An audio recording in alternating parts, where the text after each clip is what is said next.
Thank you very much. My mother would love you for that. I'm actually not really sure how to follow it, apart from to say I'm really happy to be home in Wales. Having spent the whole weekend with a whole bunch of English rugby supporters who used every opportunity to kind of go, "You're Welsh, aren't you?" "Yeah, I am, thanks very much." And possibly the most difficult thing I have had to do was, over the weekend, was compose a tweet to Will Carling.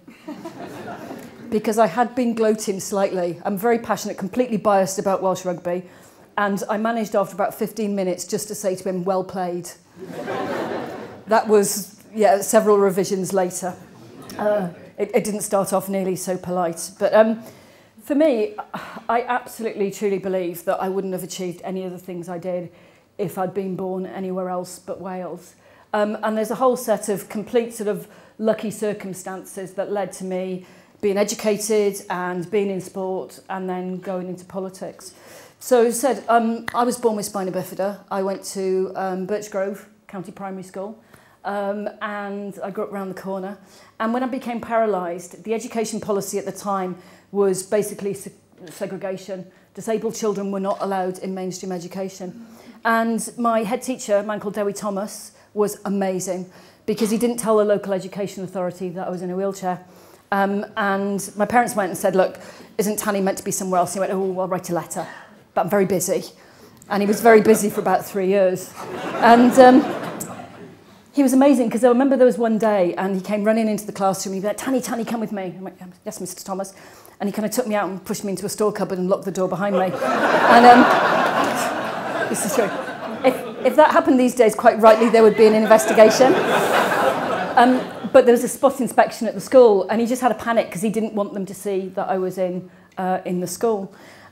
So for me, I just grew up with a really amazing group of people around me who believed in me. My mum and dad didn't treat me any differently when I became a wheelchair user. They were told by lots of people around that I was giving up, and they were told all the things that I would never do in my life. So my parents were told I'd never get married, I'd never have kids, I'd never get a job, and I was 7.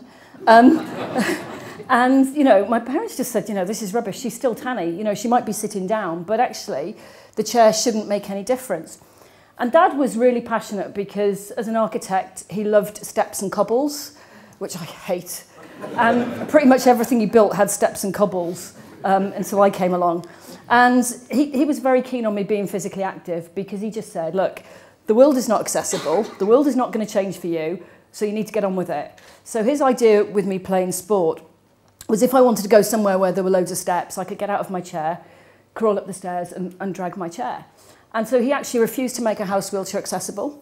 He just said, look, you know, I'm not doing it. He also told me he thought ramps were ugly. He did eventually put a ramp in the house. But he was very passionate about me being able to do the things that I wanted to do.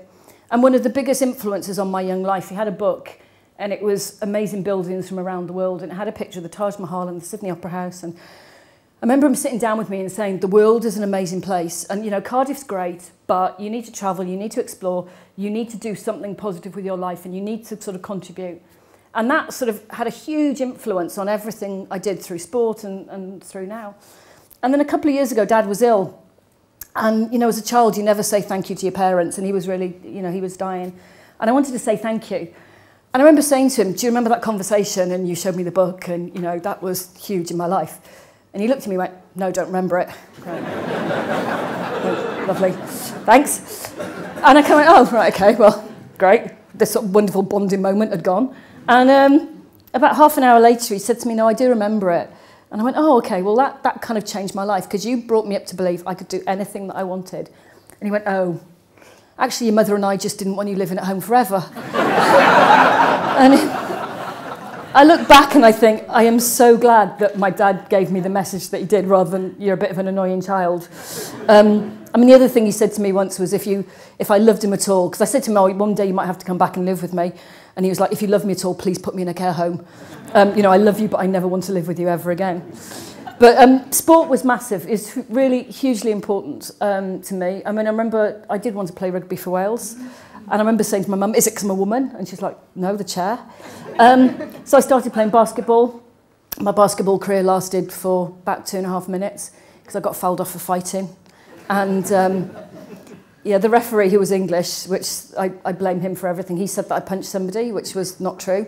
My hand was open, so technically I slapped them. And it was a boy. I didn't hit another girl. Okay, that's not helping anything at all. But it was one of my PE teachers who said, go and do wheelchair racing because you can't get close enough to anyone to hit them. And that kind of, and again, changed my life. And I was really lucky because by that point I was at St Cyra's in Penarth. And again, segregated education was really difficult. And there was Baroness Mary Warnock brought out a white paper which is about disabled children's right to be educated in a mainstream environment. And I guess where I got my stroppiness from was basically Dad threatened to sue the Secretary of State for Wales over my right to be educated in a mainstream school and made a complete pain in the neck of himself until I got to go to St Cyra's. And at the time it was the only school in South Glamorgan that would take wheelchair users, and they would only take 30, and that was it. So if you didn't fit into those 30, you kind of got dumped somewhere else. And my dad just never gave up, because going to St Cyra's, again, was just this amazingly positive environment. We had 2 terrifying PE teachers, Miss Thomas, I'm sorry if she's here or if you know her, and Mrs Cogbill. Oh, and she used to stand there. But what she was, Mrs Cogbill, was passionate about girls doing sport and physical activity. And, you know, she used to kind of terrify us into it, but also she used to find things that you like to do. And she used to make it this just amazingly positive experience. So for the girls who didn't like running, she'd find something else to do. And it was just part of every day in school that girls did physical activity. And so there's lots of reasons why. I kind of thought when I came to the end of leaving school, that's what everybody had. I thought everyone had an amazing experience of PE in schools, and everyone had this amazing inclusive education. And I thought, you know, it was all different from actually the reality for an awful lot of people. So for me, a lot of what drives me now is the experiences I had as a teenager and the kind of the world as I saw it, because my parents protected me from so much. And then it was really only when I went to university that I started to realise that actually an awful lot of children didn't have anywhere near the experience that I did. So I went to Loughborough, great seat of political learning. I got through my degree. I was definitely not the best politics student ever, but I had a really good time competing. And Loughborough made me strong because actually they weren't great at inclusion. There was a 3-foot wall around the track, which I wasn't allowed to key to train on the track. So in my 4 years at Loughborough, I only trained on the track once. But it taught me to go and find other ways to train and be smart. So I trained with a mountaineering club. I started racing and training on the roads. And for me, the stuff I dealt with at Loughborough just set me up for the rest of my career. So I competed at Seoul at the end of my first year, and then went on to do 5 games. And it was just always what I wanted to do more than anything else. It wasn't a choice. It wasn't a sacrifice. There was this drive in me to compete and to try and win. And I'll be really honest, it was only when I retired that I actually really enjoyed my athletics career, because I couldn't let go of wanting to be good. Partly I wanted to beat my husband because he was an athlete. I only came close in 2 races. Once a road race where I actually broke the half marathon world record, and I was with the men's lead pack, which was some of the best men in the world racing. And coming up to about 200 metres from the line, Ian had a chat with some of the guys around and got them to sit around me and block me into the curb. So he sprinted past me, and we had a bit of a discussion at the finish line. Yeah. And quite fairly, he just said, if that had been a women's race, you'd have lost it. You shouldn't have let that happen. Okay. He was possibly, I didn't tell him he was right. And then there was a very glamorous 10,000 metre track race in Leicester on a Sunday afternoon. And I just stuck behind him and he didn't realise I was there. And my forks on my chair used to be sprayed purple, and I'd absolutely timed it to perfection. On the last 120 metres, I was just coming around him and he looked and he saw my purple forks and realised it was me, and he pushed me out 10 lanes. And the one thing that I kind of learned in sport is that you know the rules. You absolutely know the rules of every single thing. So you know what you can do or not do to get disqualified, really. So I went up to the chief track judge and demanded a protest form, which he has to give you. And I started filling it out, and he's like, who are you going to protest? And I'm like, him. And him being smart, he thought he was really clever, and he said, right, because they can set the protest fee. And he said, the protest fee is $100. Now, bearing in mind we're in Leicester on a Sunday afternoon, it's now about 5 o'clock. You could see him looking a bit smug. And what he didn't realise is actually I'd raced in Atlanta the week before, and I had $100 US in my purse. A lot of change, which I kind of went and sort of put on the table, and he went, domestic, not getting involved. Anyway, I did manage to get in disqualified, which was great. But then really important learning, but if you're disqualified, you're not on the results sheet, so I didn't actually beat him. So I know, just know the rules. It's really important. But without, as well, Ian as my husband, he became my coach, we trained together, was a huge support throughout my career. And incredibly understanding. So when I was competing, my daughter turned 13 last week, and it's quite difficult being an athlete and a mum. And sort of our conversation about having a child was, I wanted a dog. He said a baby would be easier to look after. And I really wanted to compete in Commonwealth Games in Manchester in 2002. So we counted back 6 months, we counted back 40 weeks. And I said to him, that's the date I need to be pregnant by. And we have a beautiful 13-year-old, pretty well timed. But when I said to him, for all sorts of reasons, I was living in England at the time, that I really wanted to come home to Wales for my baby to be born in Wales, he just said, okay, that's fine. Okay. And there was one proviso, because he's not really English, he's from Yorkshire. I had Caris in the Heath Hospital, and as I was going in to have her, he gave me a piece of sticking plaster with some Yorkshire soil on it, which I had to wear on my shoulder. So she's born in Wales on Yorkshire soil. And at that point, I should probably leave it there because it's starting to sound slightly psycho. But for me, it comes back to the kind of the Welsh thing is really important. I got to compete for Wales so few times in my international career. 3 times at Commonwealth Games, back in Auckland when we weren't full medal status, and then in Manchester and Melbourne. And to go into Melbourne as team captain was huge. I still remember the phone call saying, would you be happy to be team captain? You go, yeah, definitely. And then also to carry the flag at the opening ceremony was huge. And I remember being in Melbourne, and I get a bit emotional about it. And just before we're all going off to the opening ceremony, and sort of we're all lined up, and Anne Ellis, who's our chef de mission, and was kind of strict with us all, we're all lined up, and just looking back up the street and seeing this just huge mass of Welsh athletes.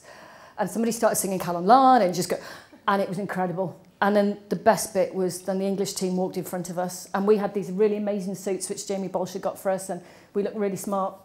And the English team were in a pair of cargo pants. And they were. I mean, I'm not being just derogatory. And someone from the back, I think it might have been one of the rugby boys, started singing "You Can Do It If You Be in Kiwit." And but there's something that's amazing about kind of being there and, you know, sort of being part of the team.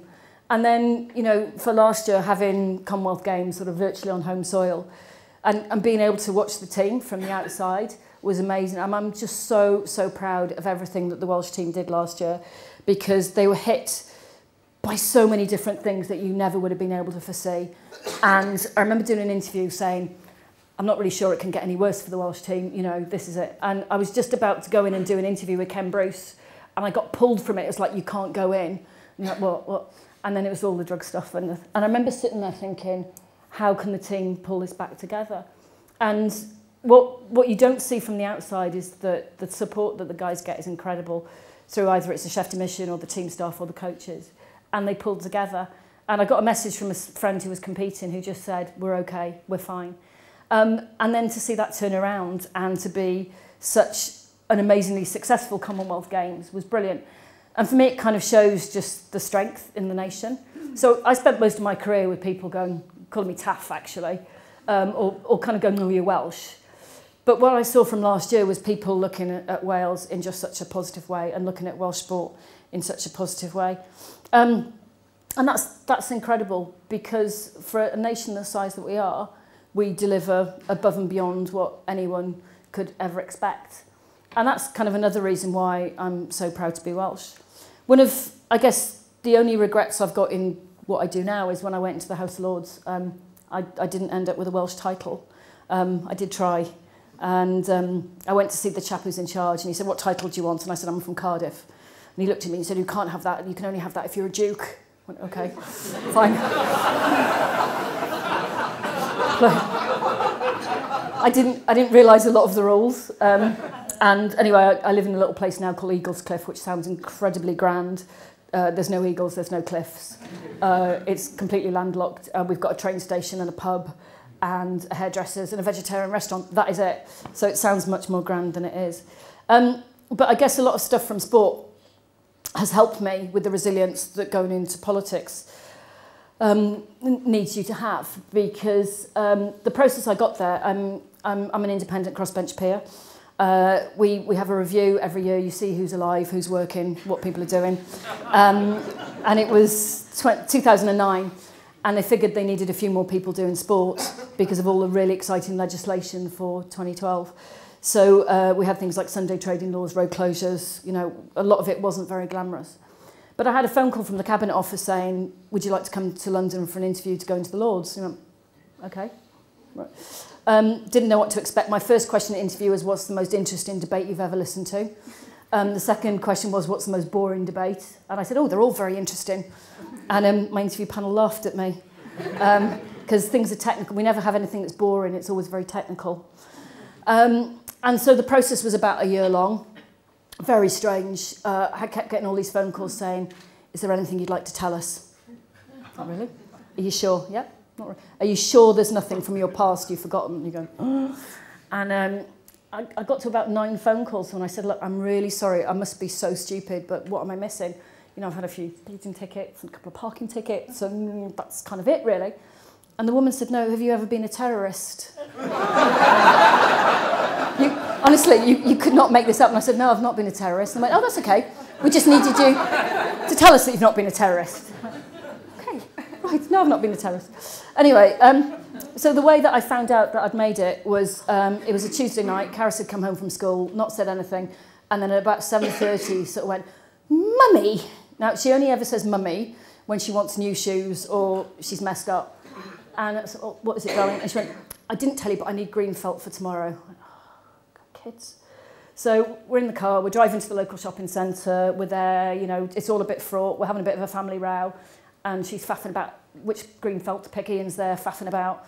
And I remember just saying, just buy some felt, will you? And I get a text message that said, on Friday, it's going to be announced you're going into the House of Lords. So I tell Ian, and he said, Ian's a bit of a Republican, so he said, come the revolution, you're added to the list of people I'll shoot, right? He thinks it's all a waste of space. I told my dad, I rang Dad straight away, and he just said, oh, okay, before you get too excited, make sure that they've got the right Tanny Grey-Thompson.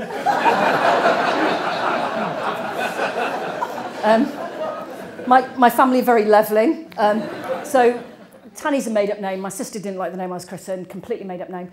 And the only reason I'm double-barrelled is because the bloke who was running the world ranking lists when I got married couldn't cope with women who changed their names. So that's why I just stuck Thompson on the end. So I went, okay, right. And then I thought I'd done a really good job of explaining to Karis, and she said, can I tell my teacher? And I said, yeah, of course you can. And I went to pick her up from school on Friday, and the teacher said, well done, really good, but don't worry, you know, maybe if you work really hard, you could get promoted back to the North East. So I said, can't really. And she went, no, don't hold yourself back, because you didn't in your sporting career. So I said, what did Karis tell you I'd done, or I'm doing?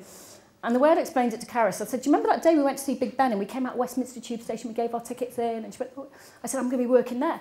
So Karis had told her teacher I had a job collecting tickets at Westminster Tube Station. So you go, no, please, I just really hope someone else has got a family like mine. I mean, I love them to bits, but, you know, they're amazing. They are absolutely incredible. So, you know, I spend a lot of time travelling, and I get, without Ian and actually Karis, who's incredibly understanding what I do, I couldn't do the things that I do. Because then going into politics and being a parliamentarian is so different from sport. I mean, people like you or hate you in sport, and you kind of get that, but it's sort of a slightly different level. So in sport, you know, around 2012, I remember somebody stopped me in Olympic Park and saying, didn't used to be Tanny Grey-Thompson. Yeah, I am. And she said, you know, I didn't recognise you because you're so much fatter than you used to be. Yeah, it is true, but, you know, thanks. But politics is different. And again, it's knowing the rules. It's actually, somebody said to me, really sensible, you know, just speak on the things that you know about. So that's why I do disability rights and I do sport, because those are the things that is my background in, and those are the things that I still work in. And for me, why it's worth doing those things, it's because it's about still creating change. It's about making the best opportunities that we can for young people coming through. It's about giving young people the opportunities that I had. So when you look at sport, we know 80% of women aren't fit enough to be healthy. We know that mums protect their daughters from playing sport because they've had a miserable experience mostly of playing sport. They know that their sons are like puppies and they need to be fed and exercised. And actually boys are really simple creatures, you know. So we know... I have now just alienated 95% of the audience. Not when you become men, of course. But we have to do something to change. And that's why, you know, 2 years ago, I was asked to look at PE in Welsh schools. And the one lots of things I learned from sport is get good people around you because they help and they make it better. We had a great group of people who kind of came out with one recommendation, which was make PE a core subject. And, you know, it's really simple because there's lots of other things that need to come out of that. You know, it's about how we educate our teachers. It's about the experience we give to young people. It's about making a change and doing something different. And for me, that's really important to do because schools aren't going to solve every problem under the sun, but they can do a huge amount to contribute to it and they can make a huge change to young people's lives. Because actually what I want is every young person having a really great experience and being fit and healthy. Because, you know, if you look at primary school teachers who are lucky to get 4 hours training in how to deliver PE, if maths was being taught by somebody who stopped doing it at 8 years old and then only had 4 hours instruction on how to deliver it, there would be outcry. But because it's sport or it's PE or it's physical, you know, it doesn't get that kind of response. So for me, doing something that was quite bold and was quite different was really important. And I guess from sport, again, it's thinking about what do we want to do? Do we want to be bold and exciting and different and lead the way? Or do we want to just do the things that everyone else is doing? And I guess that's from sport. You know, I used to throw up before every single race I did with nerves. And that never changed throughout my whole of my career. But there's nothing that would have taken me away from the start line. And that's what I think about the things that I do now. It's about, it's got to be worth trying. It's got to be worth making that change. And that's why I've got involved in, you know, sport, physical activity, physical literacy, and then some other things that I'm involved in, because we have to make that difference. And finally, the thing that kind of keeps me going through all of it, because sometimes in sport, I sometimes feel like I build a brick wall, which I then smash my head into for a while until you knock it down, then it gets built back up again. But it was a saying that was my grandfather's, and it's not quite as cool as the family motto of someone I share an office with, because her family tree goes back to 1066, and she's the 22nd in her family to sit in the Lords. Her family motto is quite cool. It's Latin. Mine's Welsh. But I'll give you the English. But my granddad used to say to me, aim high, even if you hit a cabbage. And I really apologise if you're expecting something intellectual. But I mentioned Latin and my roommate. But anyway, sorry. But it's about having a goal and a dream, and it's about seeing what you might achieve. It's about never being afraid to try. In the whole of my career, from the beginning to the end, I lost more races than I won, significantly. You know, from being 12 to 37, but I won some big important ones. And for me, that was important. It's never forgetting the stuff that you lose, and it's celebrating the things that you win. And I think what I've always tried to do in everything that I do is just remember aim high. I write it in every diary. I have it on every bit of paper that I have, because I think that is incredibly important. And if it hadn't have been for people like Debbie Thomas and Mrs. Cogbill, do you know, I don't even know Mrs. Cogbill's first name. Do you know, that's really, if anyone, but without Debbie Thomas and Mrs. Cogbill and those people, I wouldn't be sitting here now. So, you know, it's a big thank you to them, and it's a thank you to everyone who's given me the things that I have now. Thank you very much.